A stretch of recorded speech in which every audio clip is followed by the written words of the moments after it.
नमस्ते ऐश्वर्या जी नमस्कार। नमस्ते। देखिए, भाजपा के लिए संकल्प पत्र बहुत महत्वपूर्ण इसलिए है क्योंकि हम उसको संकल्प पत्र नाम ही इसलिए देते हैं क्योंकि उसको पूरा करने का प्रण कर चुके होते हैं। तो जब मोदी की गारंटी की बात होती है, वो वादा पूरा होने की गारंटी है। और जहां तक तीन सबसे बड़े वैचारिक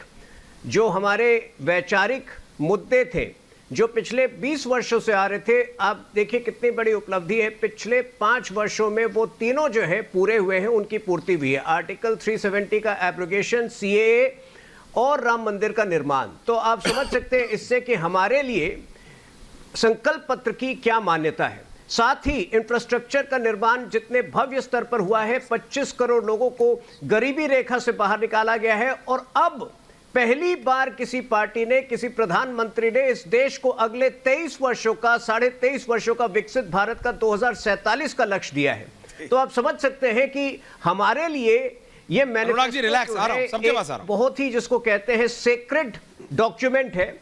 हमारे लिए ये एक सेक्रेड डॉक्यूमेंट है क्योंकि जब हम 23 वर्ष की एक संकल्पना लेके चल रहे हैं इस देश के लिए, तो उस 23 वर्ष में हर 5 वर्ष बहुत अहम हो जाता है क्योंकि ये एक रिले रेस की तरह है इस पूरे देश के लिए। ये भारतीय जनता पार्टी एकमात्र वो पार्टी है जो देश को 20 साल आगे ले जाना चाहती है। बाकी ये जो पार्टियां हैं देश को पीछे ले जाना चाहती है, जात पात पर बांटना चाहती है, जात पात पर विभाजन करना चाहती है, पर्सनल लॉस का पता नहीं कितना जिक्र करते हैं, पता नहीं इनको पॉलीगैमी से कितना प्यार है। लेकिन भारतीय जनता पार्टी इस वक्त एकमात्र ऐसी पार्टी है जो एक विजन के साथ अगले 20 साल के लिए काम कर रही है और इसलिए अगले 5 साल बहुत अहम है देश के लिए और हमारे लिए। ओके, आम आदमी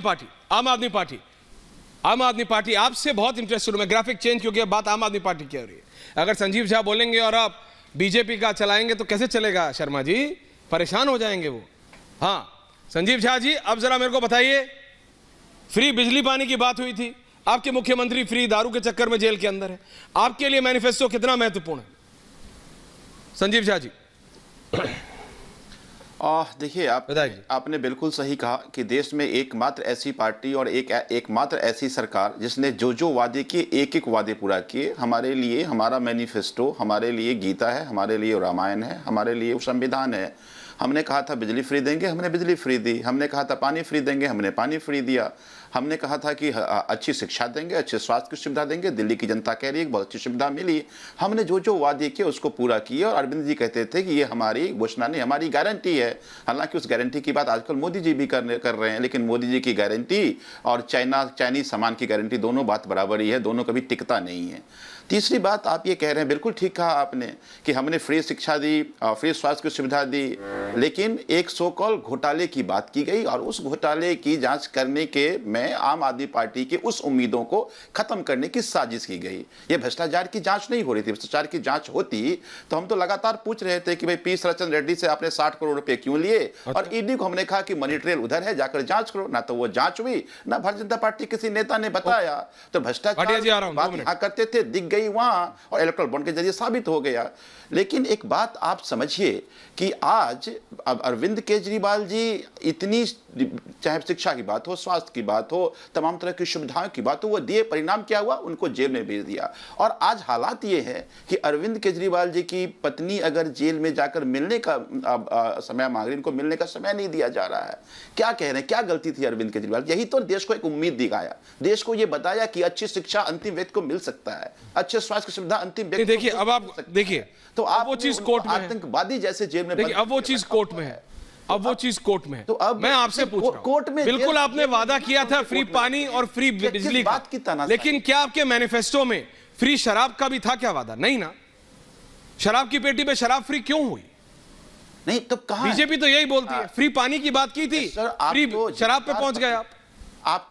आप तो जिम्मेदार पत्रकार हैं। आप बताइए कि कहां-कहां फ्री शराब दी गई। और एक बात, दूसरी बात कि अगर किसी पॉलिसी में अगर आपका रेवेन्यू बढ़ जाए, लोगों की शराब सस्ता मिल जाए और जो पीने वाले लोग हैं उनको ठीक शराब मिल जाए, और तीसरी बात में से कोई ठीक शराब नहीं कर रहा, अगर उसी के पलट के कहूं तो आज भारतीय जनता पार्टी ने इलीगल शराब गलियों बिकवा रहा है। दीपक जी सुन रहे हैं ना, बिकवा रहा है। तो मैं ये कहना चाह रहा हूं, इसीलिए वो चाह रहे थे कि शराब की दुकान ना खुले ताकि गली गली में नकली शराब बिकवाएं, पुलिस के संरक्षण में बिकवाएं, और भारतीय जनता पार्टी के लोग शामिल हैं। सर्वे करवा लीजिएगा, दिल्ली में पता चल जाएगा। ठीक, तो मैं ये कहना ओपनिंग कमेंट्स है संजीव। आज अरविंद केजरीवाल जो उम्मीद देश को दी थी, उस उम्मीद से प्रधानमंत्री घबरा गए हैं। अच्छा, प्रधानमंत्री घबरा गए, ओके ठीक है। अनुराग भदौरिया जी, अनुराग जी, आप 140 करोड़ लैपटॉप बांटना चाह रहे हैं जी। आपके राष्ट्रीय अध्यक्ष 140 करोड़ लैपटॉप बांटना चाह रहे हैं समाजवादी पार्टी। मैं आपका पॉइंट ऑफ व्यू जानना चाहता हूं। बिल्कुल। और मैं अपनी डिजिटल टीम से रिक्वेस्ट कर रहा हूं, जरा एक ऑनलाइन पोल खोल दीजिए दीपक दादा, कि भाई जनता कितना सीरियसली लेती है इन मैनिफेस्टो, संकल्प पत्र सबको। हाँ बोलिए। बिल्कुल बोलिए अनुराग जी।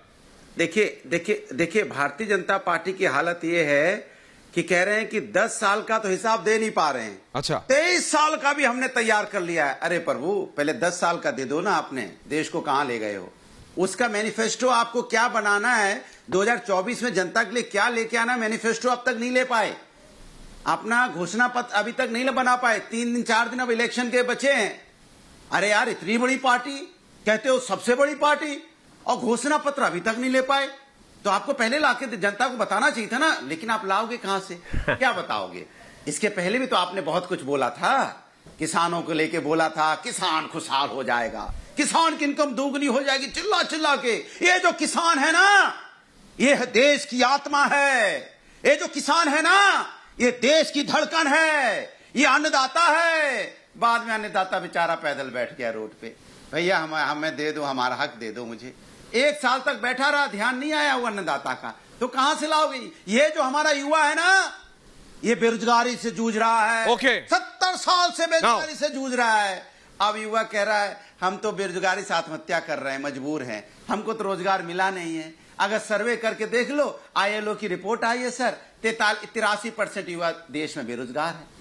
अभी CSDC का डाटा आया है, दीपक दादा से रुका नहीं जा रहा है बोलने के लिए। तो कहते हैं 27% कह रहे हैं बेरोजगारी का, 23% कह रहे हैं महंगाई का। सुन लीजिए, मैं बहुत सीरियस, बोलिए, मैं सीरियसली। 23% कह रहे हैं महंगाई का।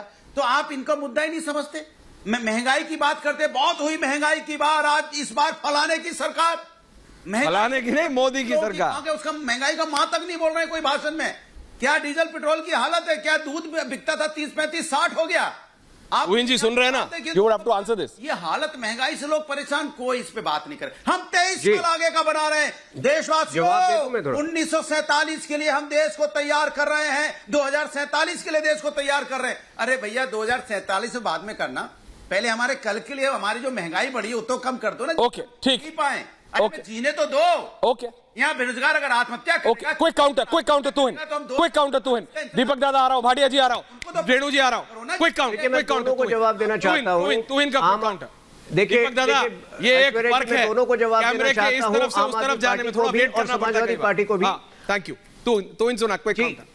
मैं जानता हूं आपको आदत नहीं है। दोनों को जल्दी से जवाब दे दूं, आम आदमी पार्टी को भी और समाजवादी पार्टी को भी। देखिए, आज की तारीख में जो अरविंद केजरीवाल की गिरफ्तारी पर अब भी प्रश्न उठा रहा है, वो दिल्ली हाई कोर्ट की जो टिप्पणियां आई हैं उसकी अवमानना कर रहा है। पिछले हफ्ते दिल्ली हाई कोर्ट ने पूरी स्पष्टता के साथ ठहराया है कि ऐसे प्रमाण मिले हैं कि अरविंद केजरीवाल पूरी साजिश में शामिल हैं और ईडी के गिरफ्तारी को सही ठहराया गया है। यह भी कहा गया है कि टाइमिंग पर कोई गिरफ्तारी की टाइमिंग के प्रेरित होने का कोई प्रमाण नहीं है। इसलिए आप प्लीज जो है इस तरह से इंस्टीट्यूशंस को बदनाम करना बंद करें। आम आदमी पार्टी इस देश की सबसे बड़ी स्कैम है। अब मैं समाजवादी पार्टी को उत्तर दे दूं। देखिए, समाजवादी पार्टी के लिए मैनिफेस्टो मात्र अनुराग जी बीच में नहीं, अनुराग जी बीच में नहीं, अनुराग जी समाजवादी पार्टी के लिए, मैं अपनी बात पूरी कर लो। बोलिए। देखिए, समाजवादी पार्टी के लिए नेता एक मैनिफेस्टो केवल घोटाले का आरोप लगाते थे।